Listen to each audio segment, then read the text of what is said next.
life isn't perfect, and neither am I. And I am late giving this Artist Way update and doing the check-in for week 1. But I'm here and we're going to do this. I got really sick, and then life, look, okay, I'm not perfect. Neither is life. We're going to do this together. So let's do the check-in for 1. I've decided that I'm going to split this up a little bit. We're going to do a check-in for week 1, and then I'm going to read week 2 on a different video, and then we'll do the task on a different video, and then we'll do the week 3, and we'll read that. Because I've actually already begun week 3. We're doing it Tuesday to Tuesday. Before it was Sunday to Sunday, and then it's the summer, and there's just a lot of things happening during the summer, especially on a weekend. So it makes it harder to get together on a weekend during the summer. So Tuesday just ended up being an easier day. So anyway, okay. Now that I have finished explaining what's happening, for those who are following along and are doing this yourselves, I'm sorry if you are actually watching this live and hoping to do this like with me in the same time, because I'm a little late. Let's get into it now. So a little bit of my own experience. So check-in from week 1. And I am going to try and like really log into and remember exactly how I did a check-in for week 1. Because actually I already took this video, but the way that I took it was in multiple shots. And I tried to edit it on Adobe Premiere, and it just absolutely does not want to open my computer. I have tried updating everything, even my own computer, all the stuff won't work. So I'm going to lock into my mentality from week 1 and try and give the perspective. So the check-in sounds like this, and it pretty much is this almost exact check-in every week. I think maybe the 3rd question changes, but I think usually it's like the same 3 questions. So I'm going to read this once, and if it's the same every other week, I'm not going to reread the check-in every week. I'm just going to do the check-in. So this will be the shorter video. Okay, ready? Check-in. You'll do check-ins every week. If you're running your creative week, Sunday to Sunday, do your check-ins each Saturday. Remember that this recovery is yours. What you think is important, and it will become increasingly interesting to you as you progress. You may want to do your check-ins in your morning pages notebook. It's best to answer by hand and allow about 20 minutes to respond. The purpose of check-ins is to give you a journal of your creative journey. It is my hope that you will later share the tools with others, and in doing so, find your own notes invaluable. Yes, I was mad in week 4. I loved week 5. So obviously I'm doing it this way. So this is kind of my own journal, I guess, online, which is crazy to think about, but here we are. So number 1, the first question that she always asks is, how many days this week did you do your morning pages? 7 out of 7, we always hope. How was the experience for you? So week 1, I did my morning pages. I believe it was 7 out of 7 days. I will say 2 of the days, they were more like my mid-afternoon pages because, the first day I actually just forgot to do it in the morning. Like it wasn't a part of my routine yet. And so I didn't remember until like halfway through the day. And I just figured getting it done was better than not doing it at all. And then the last day of the 7th day, also was my mid-morning, was more like mid-afternoon or like midday pages, because I just underestimated the amount of time that I had in the morning. Like it does take you a little while. I always think that the morning pages are going to take me like, I don't know, 15, 20 minutes. No, they take like 45 minutes to an hour. And in actuality, sometimes people hear that and they're like, oh, that's way too long. Is it really too long to give yourself 45 minutes with yourself? An hour with yourself? Like you would give that to a friend to go have coffee with them and catch up with them. Is it really too much time to give yourself that every single day? So that's how I try to view it. So every morning I give myself like 45 minutes to an hour to do these morning pages and to just brain dump everything. But the 7th day, I remember in week 1, I just underestimated the amount of time that it would take, and I underestimated the amount of time that I would take to get ready in order to leave to the place that I had to be at a specific time. And so then by the time I finally ended up doing my pages, it was later in the day. But just like I wasn't perfect now, I'm not trying to be perfect in any part of this process. In fact, I'm really trying to kill this urge for perfectionism. And my entire mentality is that it just needs to get done. Like getting done is better than it being perfect. If it can be perfect and done, great. But honestly, perfection is the lowest bar that you can set for yourself because it's completely unattainable. So, okay. The second question is, did you do your artist date this week? Yes, of course, we always hope. And yet artist dates can be remarkably difficult to allow yourself. What did you do? How did it feel? So for my artist date for week 1, I actually went to an open mic, and I've been challenging myself recently, like the past few months. There is a specific open mic. It's the same open mic that I went to, called Gypsy Lounge. It's in Barcelona, and I have been going to it and actually reading at it, and it's been really fun. It's been a challenge. It's been a way that I've been challenging myself to actually read the work that I write, and get it out of my Pages app or out of my Notes app and let other people hear it. But this time, as a form of my artist date, I decided that I was just going to go and listen, because the whole point of the artist date was kind of like to absorb, to like take in the information, to I guess like to like see what you notice, to see what inspires you, what catches your eye, your ear, like. So I just went to be an observer, a witness to other people's art. And it had been a few months, because it's just once a month that they do this. It had been a few months now that I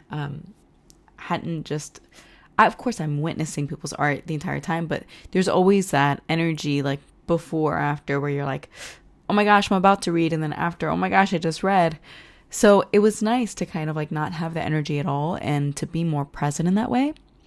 I will say, how did it feel? I mean, aside from it, being nice that I was able to be very present with other people's work, I will say that, something that I've noticed about myself is that, my definitions of art and what is inspiring and what I take notice of is very fluid. And it's something that I've really learned to appreciate about myself. And I think probably a lot of that has to do with how I grew up, and probably what resonated with how the small things kind of always resonated with me, maybe growing up, or how my parents picked up on small things and pointed the small things out to me, and so how that stood out to me more growing up. So I imagine it's always like a mix of nature and nurture. But that was something that I noticed even in this, how it was really when people really honed in on like the really seemingly small or insignificant things.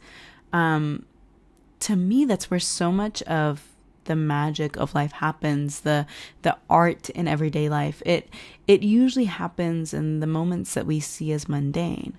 If you choose to view your life as everything is magic, or everything has art, everything is art, everything has the potential for that, then it really changes the way that you look at even your most mundane task. And she kind of talks about that. I actually don't know if she talks about that in week 1 or week 2. But that's what I noticed in, I do remember when I was making these videos that I'm trying to say the same thing that I said for week 1, that I said in the other video, that I cannot edit and share with you guys. And I do remember that a lot of the things that I was saying, she ended up talking about in week 2, almost like explicitly. And I remember being like, whoa, I did not plan for that at all. Like, that was very synchronistic. And she talks about in week 1, and also the basic principles, how things kind of start to synchronize in your life as you take this journey. So I just thought that was really cool. So question number 3. Were there any other issues this week that you consider significant for your recovery? Describe them. So the biggest thing that I considered significant was this idea of a leap of faith. And I think that there are so many different ways that people can take this idea, and that people can, and that's also what makes it beautiful, is there's so many different ways that it can be interpreted, that people can like actualize it, that people can live it. And I have really been both very literally and kind of metaphorically trying to put myself in this mindset of a leap of faith. And by leap of faith, what I mean is, yes, it can be the kind of more spiritual aspect of like the universe, and I am trusting in the universe as I am not a full creator, I'm just a co-creator, because there are so many things in this world and in this universe that we don't have control over. And it's absolutely absurd for me to think that I have control over every single thing. It's just not reality. So I think a lot of this is like acknowledging how I create with and in the universe, and then also how the universe creates with the energy that I put into it. And there's the other part of the leap of faith is the leap of faith in just choosing to create and choosing to take on these basic principles. So every single day, she has us read these basic principles, which I don't know if I've read them on the week 1 video, but if I haven't, they're really important. Basically, they're these different affirmations that she says that you should read to yourself every day. And I really love the idea of affirmations because I really love what they do to the neural pathways in your brain. It's scientific. I mean, there are a lot of methods that have been used for thousands of years, honestly, at this point, that we're finally getting the science to put behind things like meditation. And one of my favorite things is the ability to create new neural pathways, because I think a lot of the times we get really stuck in it, especially as we grow older and as we age in as an adult, we start to form identities around our thoughts. And the more that we form an identity around that thought, the more we basically deepen this neural pathway in our brain because we continue to use it over and over again. And the reality is, it is like anything else. The more that you do it, the more used to it you become.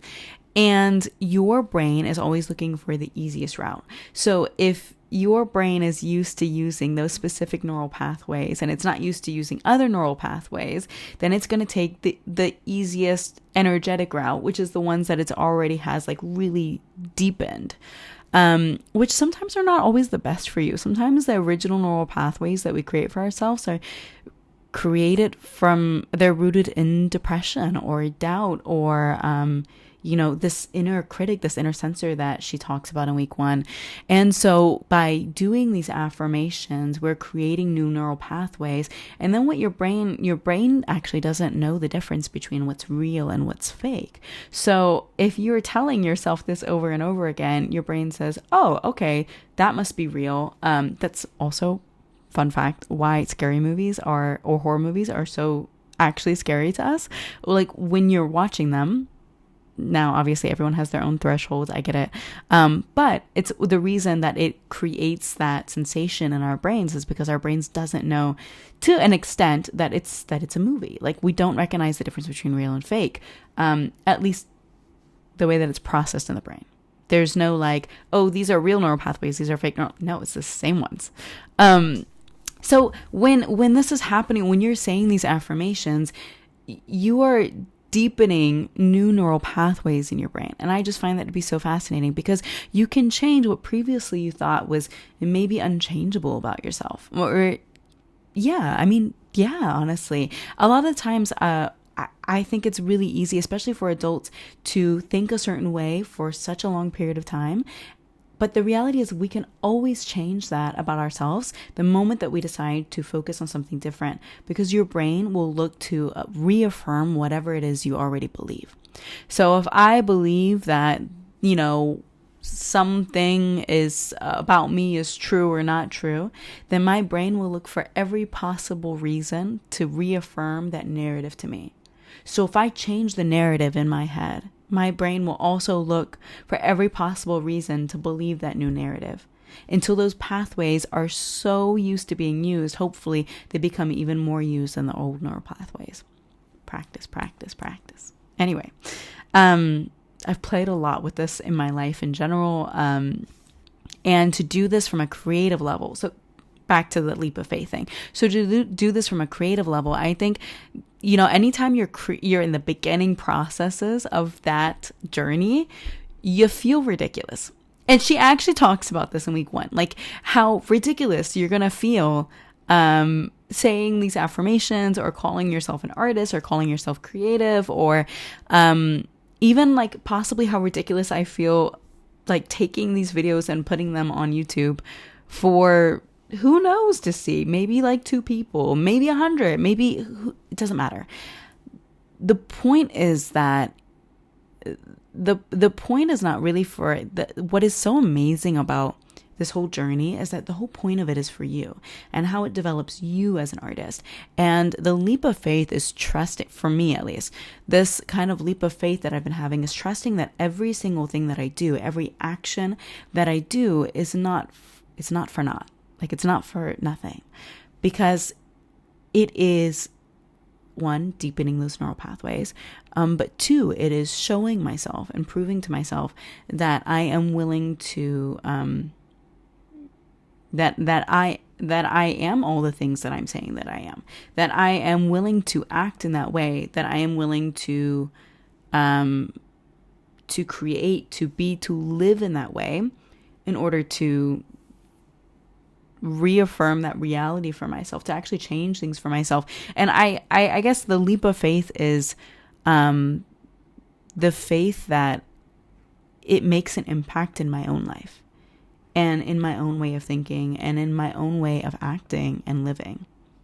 So that is my check-in for week 1. I'm just going to end the video here and upload this as is. And I'm actually, right now, I'm just going to jump into week 2 and I'll read week 2, but you'll find that in the next video that I post. Okay. Bye, guys.